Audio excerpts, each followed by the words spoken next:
Well, we have to see who's here. Hello, people. Are there any people? This thing.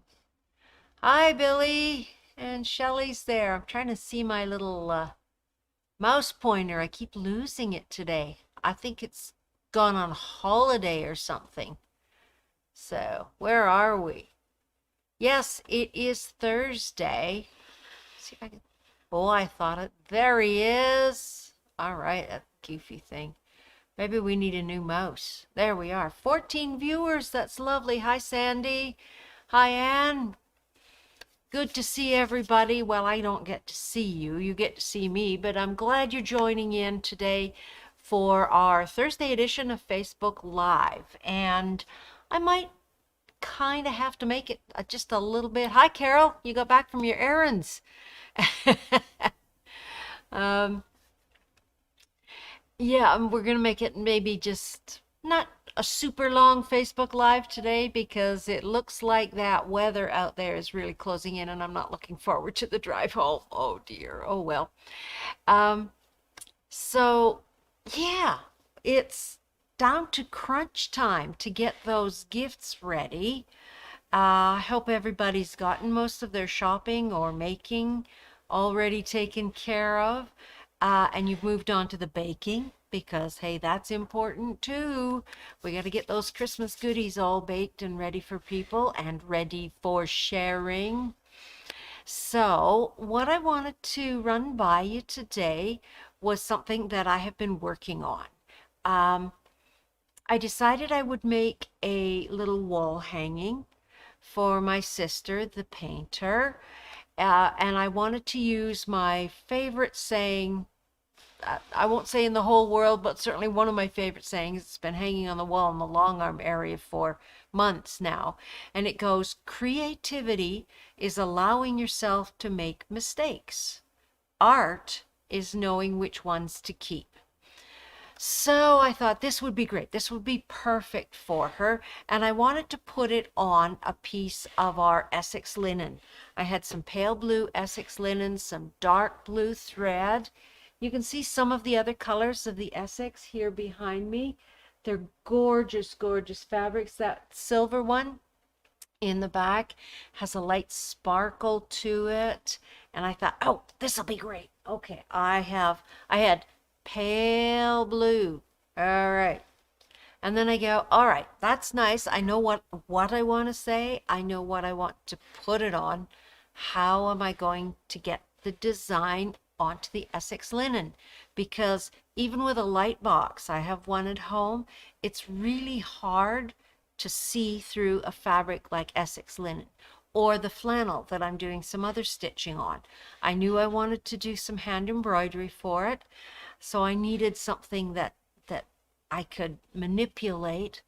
And I was talking to Ardon, who is a wonderful resource, and she had some really, really good suggestions for me. So this is what I did. The first thing I did, I'm going to switch cameras over. There you go. The first thing I did was figured out what size I wanted to make it and cut myself a piece of fusible fleece. Now this is not a quilt batting, it's thinner than that. Here's the OSD version, Fusion Fleece. So it gives a little bit of fluffiness, but not a lot. And I fused that into position on the back side of my panel. And then for a visual marker, I stitched just around the edge of the fleece. So that kind of helped me to keep things square. And then Dawn says, why don't you use aqua mesh? So this is borrowing a tip from our machine embroidery folks. And I took a piece of aqua mesh, again an OASD product, which is a wash away stabilizer. I set it on my light box over top of my design, and I drew on my aqua mesh, first of all, some reference lines. How far apart do I want my lettering? So it was 2 inches, 1.5, 1.5, And I just drew those on with good old graphite pencil, regular pencil. Then I traced my design with what I used actually was a colored pencil. Good old, it wasn't Crayola, it was a Prismacolor, but I traced that with a colored pencil onto the aquamesh using my lines as references.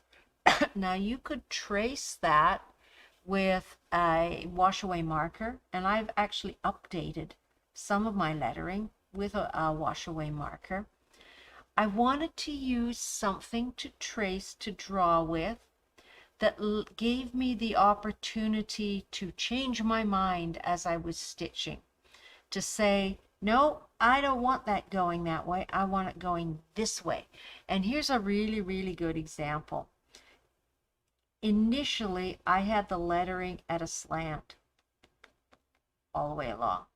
And here, there's the eye. You can still see the original mark right there.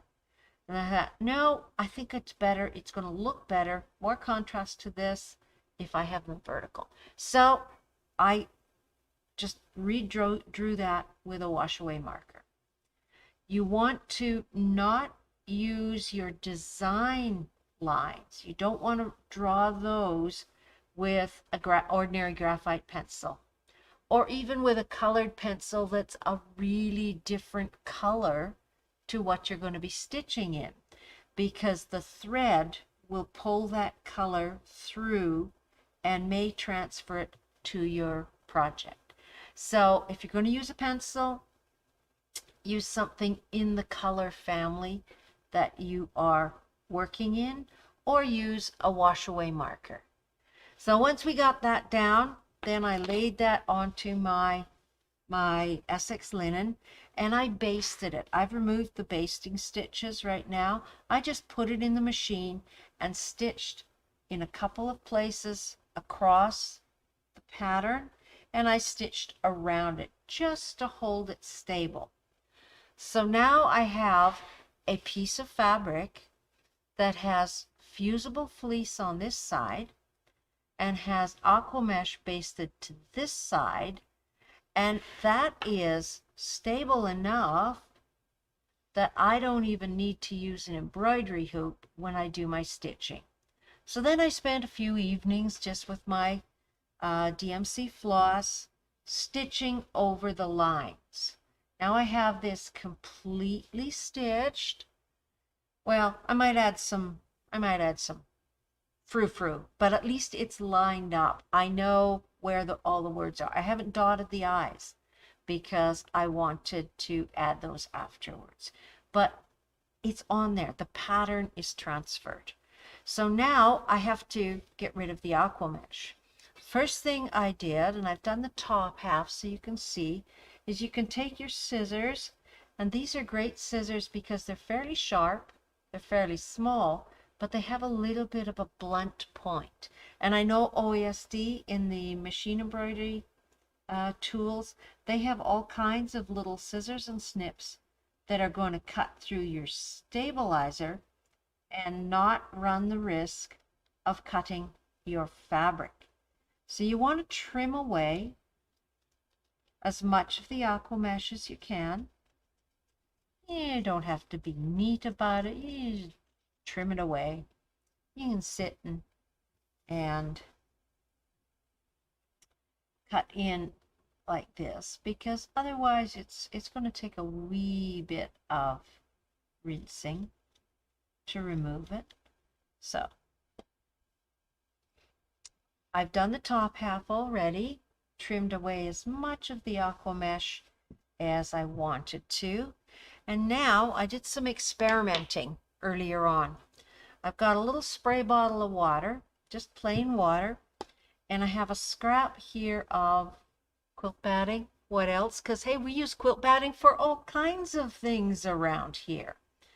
Now I want to be, this is a wall hanging. It doesn't have to be really, really soft, but I want to remove the aquamesh from around here, and I could just immerse this in water and this would dissolve, but then I'd have to rinse and rinse and rinse if I wanted this to stay softer.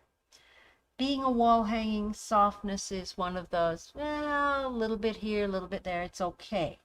But if I spritz this with a little water, do that top one, just enough to moisten the aqua mesh, you can see how it turns translucent. And then I'm going to take my quilt batting, just start wiping it. Just wipe it gently. You should be able to kind of ruffle a lot of that aqua mesh off. You could probably use a soft brush to do this as well.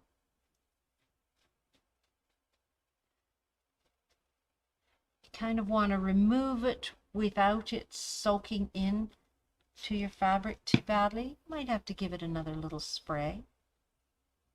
The nice thing with starting gently like this is you can always go back and add more water if you find the result is too stiff. And you can't see it on camera, but up close you can see when that mesh has been removed from the fabric.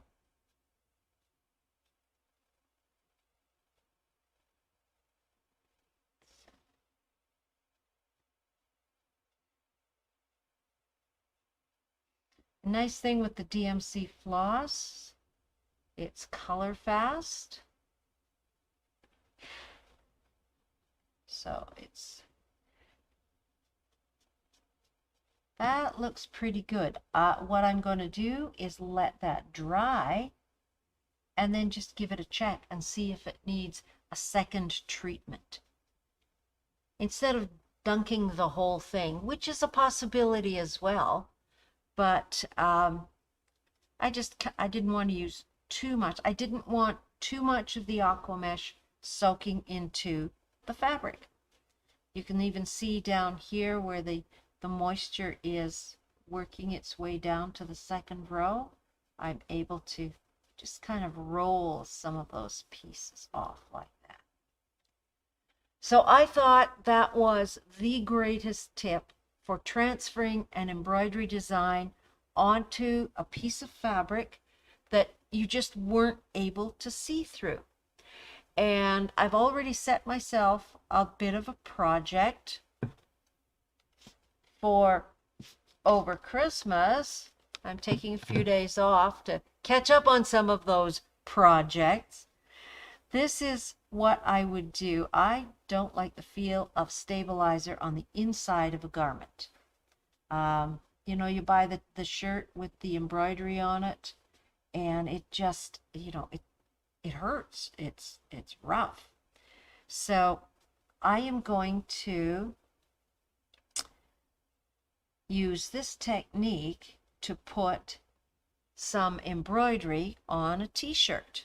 Some nice hand embroidery on a t-shirt that I made myself. And I think by the time it's all done, that t-shirt's going to go through the wash, going to get rid of all of that stiffness and stickiness from the aqua mesh, and be ready to wear. Again, another experiment. I love experiments, and I will let you know come January just how well it works. So this aqua mesh, my batting's getting kind of sticky. I'm going to end up wearing it, but there we go. I think the way this was just a scrap that I had, and I'm not even really sure what kind of batting this is, but I think even another piece of fabric would tease that off beautifully. There we go. Looking pretty good.